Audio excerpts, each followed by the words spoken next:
जय यीशु की। मैं हूँ प्रियंका डामोर और आप देख रहे हैं रेडियो वेरितास एशिया की हिंदी सर्विस। कलीसिया समाचार में आप सभी का स्वागत है। कलीसिया समाचारों में प्रमुख हैं। पोप फ्रांसिस ने यूक्रेन में युद्ध रोकने की अपील की। कारितास स्पेन से पोप फ्रांसिस ने कहा, गरीबी में लोगों की देखभाल की आवश्यकता। आरवीए हिंदी ने सुसमाचार प्रचार में पूरे किए 34 वर्ष। गोवा मूल के पहले आर्चबिशप का निधन। असम के बाढ़ पीड़ितों की सहायता के लिए महाधर्माध्यक्ष मुलाचिरा की अपील। पांडिचेरी कुडलोर के आर्चबिशप का लिस्ट कोविड पॉजिटिव हुए। सिरोमालाबार चर्च के मेजर आर्चबिशप एलन चेरी ने कहा, दुख के समय में संगति को बढ़ावा देने के समय के लिए सुसमाचार है। भारत के विभिन्न हिस्सों में भारतीय ईसाई दिवस मनाया गया। संत थॉमस प्रेरित की शहादत की 1950वीं वर्षगांठ मनाई गई। इंदौर में भारतीय ईसाई दिवस मनाया गया। भोपाल की एसएसपीएस धर्म बहन और पुलिस ने लड़कियों को बड़े सपने देखने के लिए प्रशिक्षित किया। रेडियो वेरितास एशिया आपके लिए लेकर आए हैं आरवीए मोबाइल ऐप। आरवीए मोबाइल ऐप पर हमारे विभिन्न प्रकार के कार्यक्रमों का लाभ लें, हमसे जुड़े और एशियाई ईसाईयत की आवाज का हिस्सा बने। आज ही ऐप स्टोर एवं प्ले स्टोर से आरवीए मोबाइल ऐप डाउनलोड करें। अब जानते हैं समाचार विस्तार से। पोप फ्रांसिस ने यूक्रेन में युद्ध रोकने की अपील की। पोप फ्रांसिस ने यूक्रेन में शांति की अपील को पुनः दोहराया एवं अंतर्राष्ट्रीय समुदाय को संघर्षपूर्ण बयानबाजी के पीछे हटने पर जोर दिया। पोप फ्रांसिस ने यूक्रेन की याद करते हुए कहा, हम यूक्रेन एवं पूरे विश्व में शांति के लिए प्रार्थना जारी रखें। मैं राष्ट्रों के शीर्ष नेताओं एवं अंतर्राष्ट्रीय संगठनों से अपील करता हूं कि संघर्ष और विरोध को बढ़ाने की प्रवृत्ति पर प्रतिक्रिया करें। दुनिया को शांति की जरूरत है, ऐसी शांति नहीं जो हथियारों को संतुलित करने पर आधारित हो अथवा आपसी भय से उत्पन्न हो। कारितास स्पेन से पोप फ्रांसिस ने कहा, गरीबी में लोगों की देखभाल की आवश्यकता। कारितास स्पेन को लिखे एक पत्र में पोप फ्रांसिस ने उदार संगठनों के कार्यों के महत्व पर प्रकाश डाला है तथा प्रोत्साहन दिया है कि वे 75वीं वर्षगांठ मनाने के लिए आत्मपरख करें। पोप फ्रांसिस ने कारितास स्पेन के कार्यों की सराहना की है एवं कलीसिया के मानवीय उद्धार विभाग से अपील की है कि वे जरूरतमंद लोगों की सेवा करता रहे जब संगठन अपनी 75वीं वर्षगांठ मना रहा है। आरवीए हिंदी ने सुसमाचार प्रचार में किए 34 वर्ष। रेडियो वेरितास एशिया की हिंदी सर्विस ने सुसमाचार प्रचार की सेवा में सफलतापूर्वक अपने 34 वर्ष पूरे कर लिए हैं। 3 जुलाई 1988 को इंदौर धर्म प्रांत के पूर्व बिशप जॉर्ज अनाथिल की अध्यक्षता में हिंदी भाषी लोगों के लिए रेडियो वेरितास एशिया की हिंदी सर्विस की शुरुआत की गई थी। 3 जुलाई 2022 को रेडियो वेरितास एशिया हिंदी ने अपनी 34वीं जयंती मनाई। रेडियो वेरितास एशिया हिंदी भाषी लोगों के लिए अपने कार्यक्रम के द्वारा विभिन्न प्रकार की सेवाएं प्रदान कर रहा है। गोवा मूल के पहले आर्चबिशप का निधन। आर्चबिशप एमेरिटस राउल निकोलाउस गोंजाल्विस, जो गोवा दमन के आर्चडायसिस के पहले मूल निवासी है, का पिछले 10 दिनों से बीमार होने के बाद 1 जुलाई को निधन हो गया। निधन गोवा की राजधानी पंजिम से 8 किलोमीटर उत्तर के ऑल्टो पोर्विम में जेएमजे अस्पताल में सुबह 8:45 बजे हुआ। वे 95 वर्ष के थे।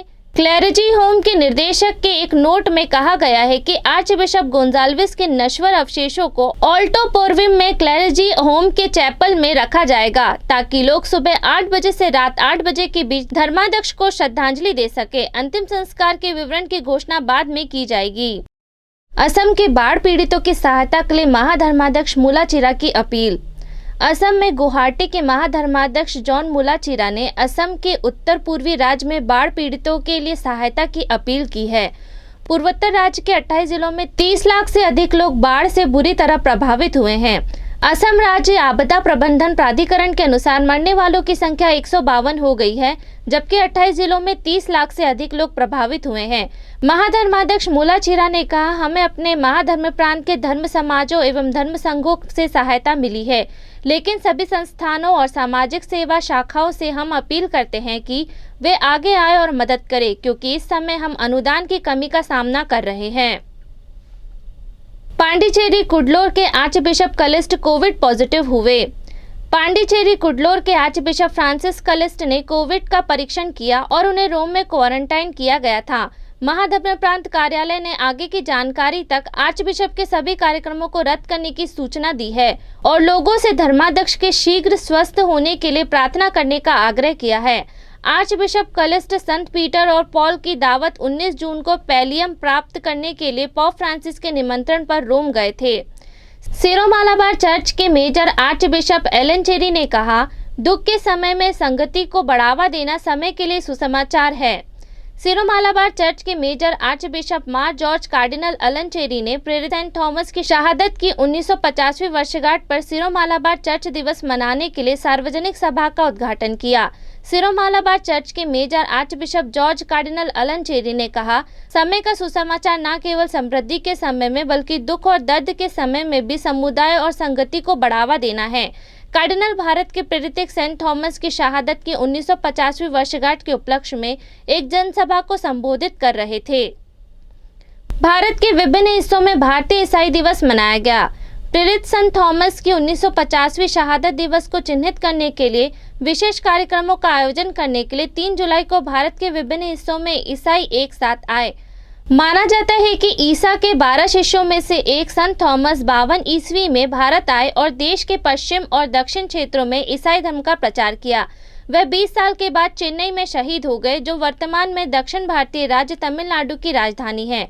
2021 से इस दिन को पड़ोसी से प्यार करने, समाज की सेवा करने, यीशु में आनंद मनाने और भारत को आशीर्वाद देने के लिए भारतीय ईसाई दिवस के रूप में मनाया जा रहा है। राष्ट्रीय राजधानी में ईसाई सुबह 10 बजे से दोपहर 1 बजे तक डाउनटाउन कॉन्स्टिट्यूशन क्लब में और पुरानी दिल्ली के राजनिवास मार्ग के BM गंगे स्कूल में शाम 5 बजे से 8 बजे तक एक साथ आए। उत्सव का एक हिस्सा वाराणसी के विधवा ज्योति कम्युनिकेशन के थिएटर विंग प्रेरणा कला मंच के कलाकारों द्वारा राही प्रेम मार्ग के नाटक था। यह नाटक उत्तर भारतीय राज्य उत्तर प्रदेश में ईसाइयों के उत्पीड़न का वर्णन करता है और उत्तर पश्चिम और दक्षिण भारत में प्रेरितों के मिशनरी कार्यों को चित्रित करता है। संत थॉमस प्रेरित की शहादत की 1950वीं वर्षगांठ मनाई गई। भारत में ईसाई 3 जुलाई 2022 को प्रेरित संत थॉमस की शहादत की 1950वीं वर्षगांठ के रूप में मनाया। सेंट थॉमस 3 जुलाई 72 ईस्वी को शहीद हो गए थे, जब वे चेन्नई के पास लिटिल माउंट में गुफा में प्रार्थना कर रहे थे और उनके शरीर को चेन्नई के मायलापुर में ले जाकर दफनाया गया था। 1521 में भारत आने वाले पुर्तगाली मिशनरियों ने मायलापुर में प्रेरित की कब्र को पाया और बाद में 1525 के आसपास इस पर एक मंदिर का निर्माण किया गया। इंदौर में भारतीय ईसाई दिवस मनाया गया। मध्य भारतीय राज्य मध्य प्रदेश की व्यावसायिक राजधानी इंदौर में ईसाई दिन मनाने के लिए सेंट रफेल स्कूल के सभागार में एकत्रित हुए। इस अवसर पर बात करते हुए इंदौर धर्मप्रांत के बिशप चाको ने कहा, टेनी जी को मैं ये भी कहना चाहता हूँ कि शुरू में ईसाई लोगों को ईसाई नहीं कहते थे, उनको कहते थे मार्ग के लोग, जो मार्ग पर चलने वाले, पीपल ऑफ द वे। तो वही मार्ग जो थॉमस ने पाया वो दूसरों को भी बताने के लिए वे यहाँ पर आए हैं। हम सब धन्य हुए। हम प्रभु को धन्यवाद देते हैं कि प्रभु ने हमारे इस देश में पहुँचाया और हमारे देश में प्रभु का संदेश सुनाया और हम सब उससे लाभान्वित हुए। अब प्रभु की शिक्षा थी, प्रेम करो, सेवा करो, वही आज भी हम करने की कोशिश कर रहे हैं। ये शिक्षा का ये मंदिर भी उसी का एक चिन्ह है, सेवा का, प्रेम का। जब हम प्रभु की इस आज्ञाओं को पालन करते हैं, संत थॉमस को आदर देते हैं।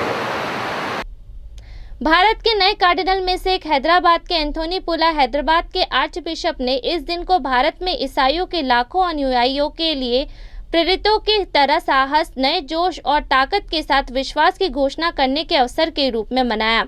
कार्डिनल चुनाव ने सोशल मीडिया प्लेटफॉर्म पर प्रसारित एक वीडियो संदेश में कहा, 3 जुलाई को ईसाई एकता दिवस और जीवन का हर दिन मसीह के प्यार को देखने का अवसर बन गए। उन्होंने यह भी प्रार्थना की कि संत थॉमस भारत में ईसाइयों को उनके विश्वास में मजबूत बने रहने में मदद करे। इस अवसर पर देवी अहिल्या विश्वविद्यालय की उपकुलपति डॉक्टर रेणु जैन ने भी अपने विचारों को रखा। उन्होंने कहा, हमारा भारत देश जो एक यूनिटी इन डाइवर्सिटी का देश है। पूरे देश में जैसे इंद्रधनुष में कई रंग समाहित होते हैं, ऐसे ही बहुत सारे धर्म हमारे यहाँ हमारे देश में साथ साथ मिलकर और रंग इंद्रधनुष की छटा बिखेरते हैं। ऐसे ही म्यूजिक में भी 7 रंग होते हैं जो एक नया संगीत उत्पन्न करते हैं। तो ऐसे ही हमारे देश का एक अलग कल्चर है, एक अलग उसकी संस्कृति है, एक अलग उसका संगीत है, जो कि जब यहाँ रहने पर ही महसूस होता है, जो कि सभी धर्मों के साथ मिलकर हम लोग एक साथ समन्वय के साथ जब सब लोग मिलकर रहते हैं तो एक पूरी एक भारतीय संस्कृति बनती है।